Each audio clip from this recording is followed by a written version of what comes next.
आज से पहले 50 से 55 साल कांग्रेस ने राज किया, मैं 70 साल नहीं बोलता। ठीक है जी। 1947 से 1990 तक हमारी जो 1947 में 6 नंबर की अर्थव्यवस्था थी, 1947 से 1990 तक 12वें नंबर पे आ गई। कैसे आ गई? आप कहते हो राम मंदिर नहीं बनना चाहिए था, अस्पताल चाहिए, स्कूल चाहिए, IIM IIT चाहिए।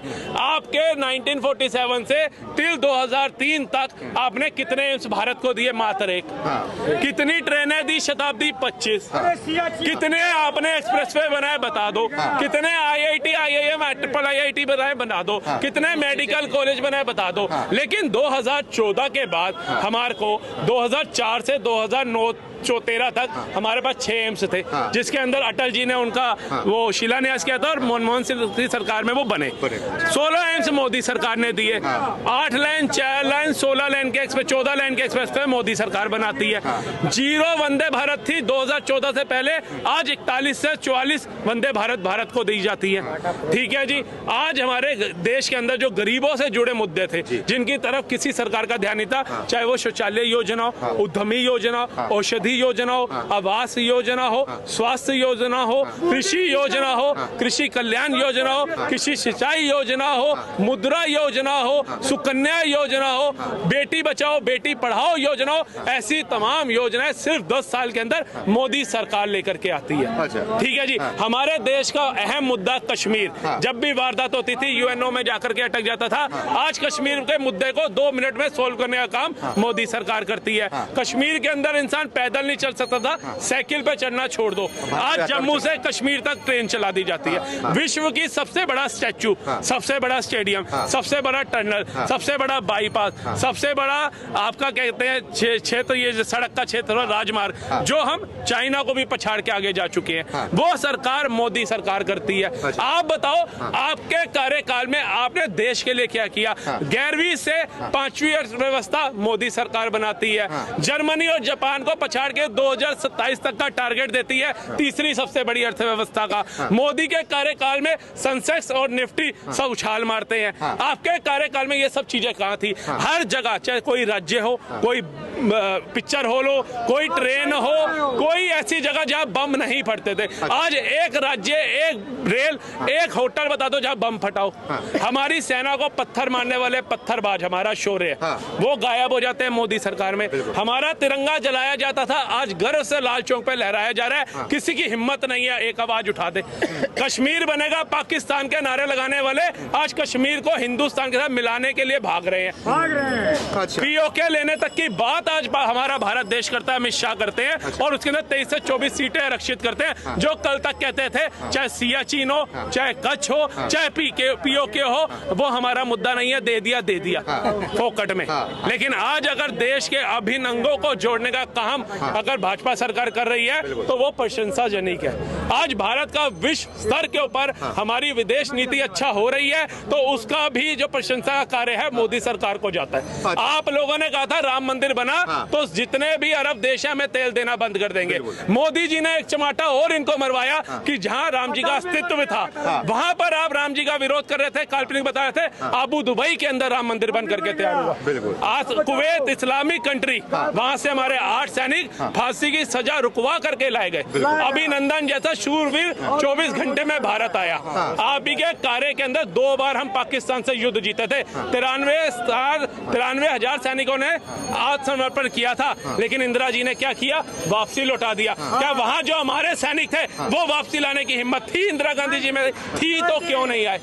आज अभिनंदन जैसे एक शूरवीर के लिए वहां का नेता, वहां का मंत्री सांसद में खड़ा होकर के कहता है कि हमारे हाथ कांप रहे हैं, चेहरे पे पसीना आ रहा है, मोदी आर्मी भेज देगा, इसको हमें छोड़ना होगा। ये भारत का कोई मंत्री नहीं कह रहा, भारत का कोई युवा नहीं कह रहा, मोदी का कोई नेता नहीं कह रहा, ये पाकिस्तान का नेता कह रहा है। कम से कम उस पर तो विश्वास करो। और अभिनंदन आया, चाय पकौड़े खा करके आया कि भैया थोड़ा भी वेट कम ना हो इसका, नहीं तो पाकिस्तान की जमीन कम हो जाएगी। ये शौर्य है मोदी का। वो शेर है, अपने आप को लोग कहते हैं वो शेर है, वो शेर नहीं, बब्बर शेर है। बब्बर शेर है, बिल्कुल। आज आप बताओ, आज से पहले हमारे मनमोहन सिंह जी वेल एजुकेटेड, बहुत सम्मानित व्यक्ति हैं, लेकिन वो पीछे रहते थे।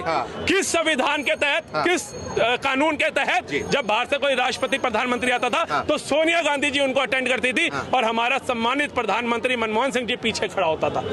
किसने राइट दिया? आज हमारा प्रधानमंत्री आंख से आंख मिला करके बात करता है। F-16 दिया था इन्होंने पाकिस्तान को, अमेरिका ने F-416 खरीद के दिखाया मोदी ने, और ये कहता रह गया मत खरीदो। उन्होंने कहा तूने हमारे दुश्मन को F-16 देते हुए सोचा था जो हम सोचेंगे। इसने कहा रूस से तेल मत लेना, उसने कहा तू बोलता रहे तेरी सुनते होंगे, और उसने रूस से रूबल में तेल खरीदा।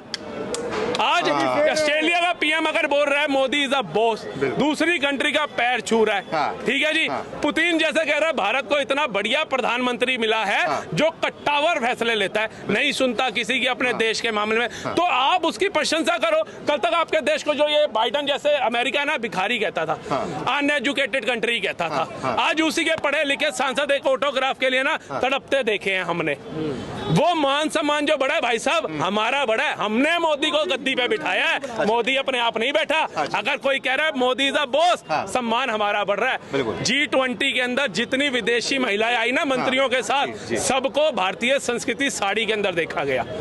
जितने गावर समझते थे हम सुपर पावर हैं, सारे नंगे पैर चलते हुए हमने राजघाट पे देखे। ये पावर है मोदी की कि भारतीय संस्कृति सबसे पहले है मेरे लिए। उसने जब अपना घर छोड़ा ना, वो चाहता वो भी बाप के पैसों पे ऐश कर सकते थे, वो भी घर में आराम से सो सकते थे, घर छोड़ा। कैसे कैसे उन्होंने एक संगठन के साथ मिलकर के कार्य करे, कैसे कैसे उन्होंने देश के लिए प्रचार किया, 2 से आज 303 पे ले आए पार्टी को भाजपा।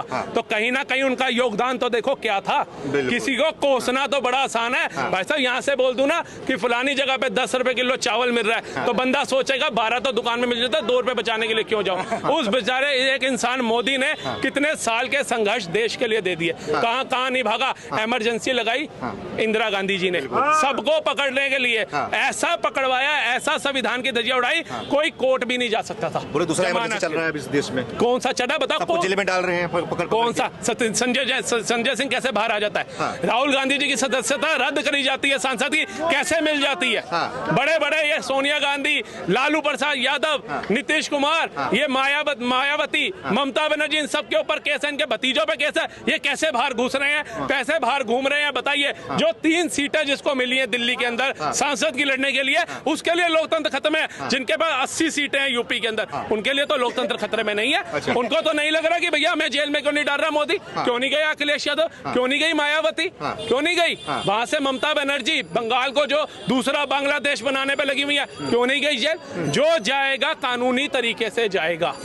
अगर मोदी तानाशाह आ गया ना, फिर हम भी कहेंगे तानाशाह। अभी तक तो वो उसके अंदर तानाशाह वाला रूप नहीं है, बता दीजिए। सिखों के साथ कदम से कदम मिला करके मोदी चलता है। अब ये पहले हिंदू मुस्लिम भाईचारा खराब किया, आज हिंदू सिख भाईचारा खराब करने पे भी 2 कदम नहीं लगा रहे। करतारपुर कॉरिडोर जी, हमारे प्रधानमंत्री जी जाते हैं उधर, खुलता है, रूपे बन रहे हेमकुंड साहिब जी के अंदर, आह्वान करते हैं, बाल दिवस 4 साहिबजादे, किसी को भी नहीं पता होगा 4 साहिबजादे थे कौन। जोरावर सिंह बाबा, बाबा फतेह सिंह, बाबा जुझार सिंह और बाबा अजीत सिंह, ये कौन थे किसी को नहीं पता होगा। ये तो पिक्चर आई 4 साहिबजादे, लोगों को पता चला, उसके बाद मोदी जी ने बताया कि भैया 4 साहिबजादे बाल दिवस के रूप में आह्वान किया जाएगा।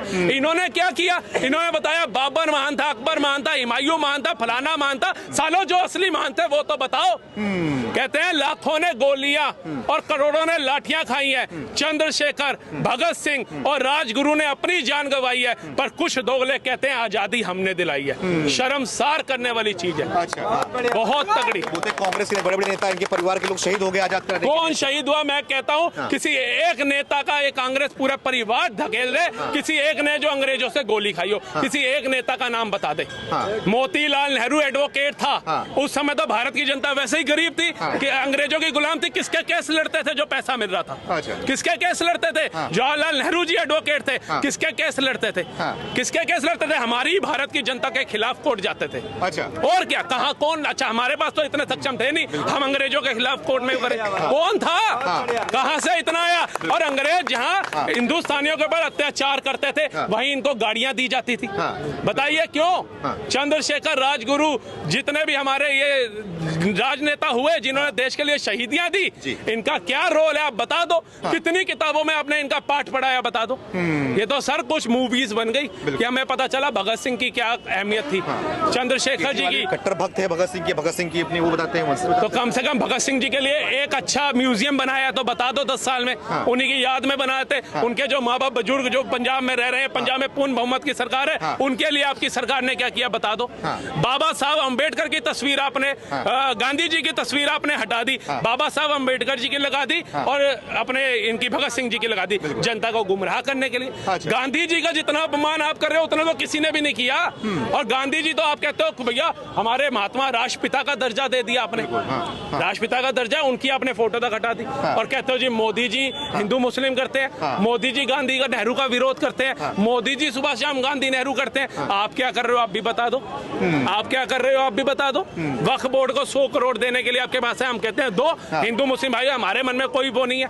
हज हाउस द्वारका में आप बनाते हो बनाओ, लेकिन आपको ये राइट किसने दिया कि मेरी नानी कहती है राम मंदिर नहीं बनना चाहिए बाबरी तोड़ के। अब दर्शन करने गए थे, अब जाएंगे ना, अब तो जेल में गए हैं भाई साहब, रामायण और भागवत गीता भी मंगवाई है इन्होंने। अब इनको पता चल रहा है, अब इनसे पूछो, अब इनसे पूछो कि जेल में क्या काम आ रहा है, भागवत गीता रामायण या वो जो दोगली राजनीति कर रहे थे बाबरी मस्जिद को लेकर। और जिन मुसलमान भाइयों को ये भड़का रहे थे, राम मंदिर तैयार हो गया, फैसला एक ही दिन दोनों का आया था, बन गई बाबरी मस्जिद, हो गई तैयार, बन गई बहुत शानदार। ये गागू घी वाली बातें हैं। अच्छा, मुस्लिम को भी पता था हर चीज इतनी आसान नहीं है।